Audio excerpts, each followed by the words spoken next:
To be or not to be? That is the question. That's really a question of, should I live or should I die? I just realized that life hurt. And the more that life hurt, the more I thought, there is something that can stop this pain, and that is death. My dad is a professor of physics at Stanford University, so education was so important to our family. And as a result, I grew up reading all the time. One of the things I loved to read was Greek mythology. And you know, if you read enough of this Greek mythology, you see that it's these gods like Zeus who see these earth women that they're attracted to, and they have children with them.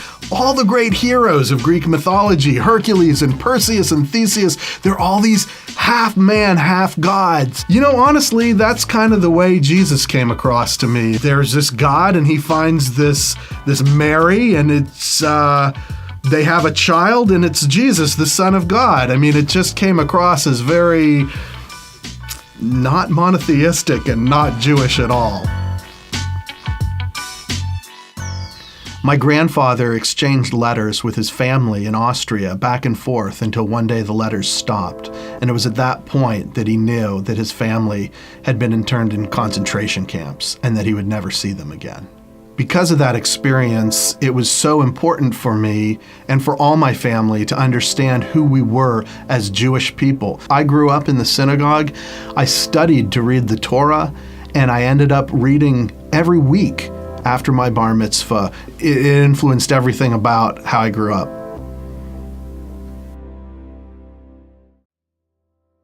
My Bubby, my grandmother, she was an amazing, loving woman, and you just knew her love when you were around her, and everybody loved her too.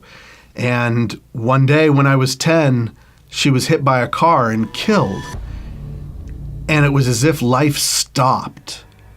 We didn't know what made sense anymore. We didn't know what was supposed to happen in the world because she was dead, and we buried her, and she went ashes to ashes, dust to dust, and I thought, the worms get her now? Is there anything else? What else is there?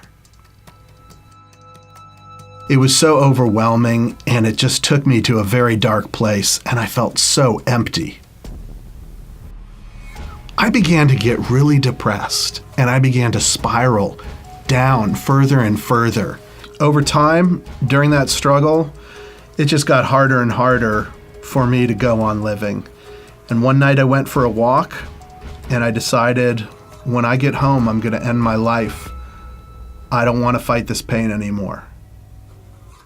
I was on my way home, almost to my house, when I saw a friend of mine had parked her car across the street. And as I got to my driveway, I realized it was my friend Kim. Out of the blue, she was at my house waiting for me. I had no idea why. And as she greeted me, I said, "It's really not hello, it's goodbye." And she asked me what I meant, and I said, because Kim, I'm tired of this pain. I'm going to end my life. Well, Kim asked me if she could share with me about what she believed about Jesus. And I thought, oh, here it comes. But you know, honestly, it seemed really rude to tell her that I'd rather kill myself than hear what she believed. And I wasn't that kind of person, so I said, "Okay, Kim, tell me."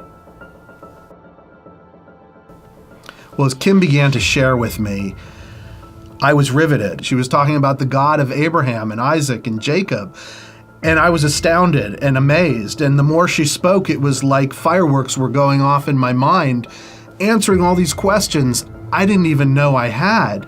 We talked for hours and hours about redemption and purpose and meaning and God. I don't even remember everything we talked about, but it was mind-blowing. It got so late and I was so tired that even though I was amazed by everything we were talking about, I just needed a break.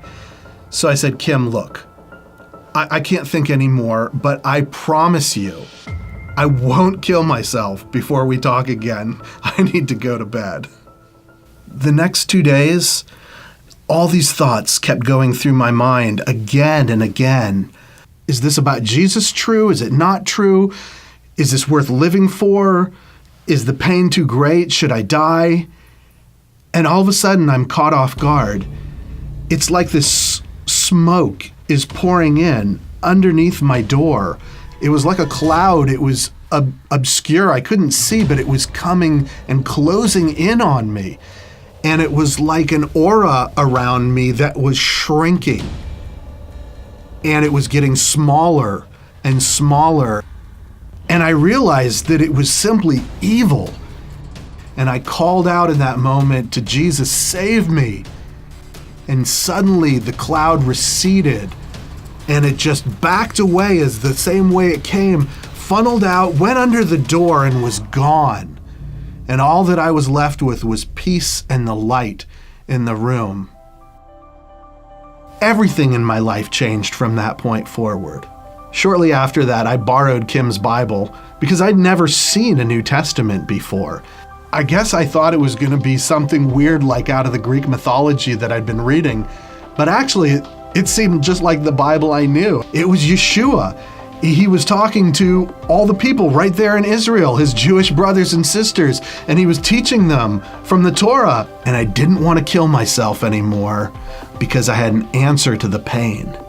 And I was able to keep moving forward as I sorted my life out and found meaning and purpose with Jesus.